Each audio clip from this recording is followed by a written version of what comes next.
Hi friends, today டிப்ஸில் நம்ம எதை பற்றி பார்க்க போகிறோம் அப்படின்னா, நிறைய பேத்துக்கு ஹீமோகுளோபின் கண்டென்ட் வந்து ரொம்ப கம்மியாக இருக்கும். அதுக்காக நம்ம வந்து நிறைய மெடிசன்லாம் எடுத்துக்கணும்னு அவசியம் இல்லை.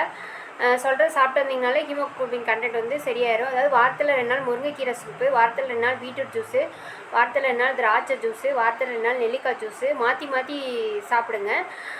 ரெகுலராக எடுத்துக்க வேணாம், மாற்றி மாற்றி சாப்பிடுங்க. அப்புறம் கருப்புளுந்து, அப்புறம் ஆட்டுக்கால் சூப்பு, அப்புறம் ஈரல், பெரிய நெல்லிக்காய் வந்து ஜூஸ் போட்டு குடிங்க.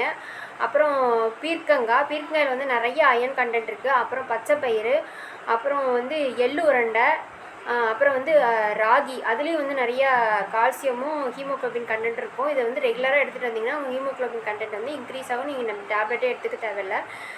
முருங்கைக்கீரை வந்து சூப் வச்சு குடிங்க, ரொம்ப நல்லது. பாய் ஃப்ரெண்ட்ஸ், இந்த டிப்ஸ் பிடிச்சிருந்தால் லைக் பண்ணுங்கள், ஷேர் பண்ணுங்கள், மறக்காமல் சப்ஸ்கிரைப் பண்ணுங்கள். யாருமே நம்ம சேனல் சப்ஸ்கிரைப் பண்ண மாட்டேங்கிறீங்க, சப்ஸ்கிரைப் பண்ணுங்கள். உங்கள் ஸ்ரீப்ரி.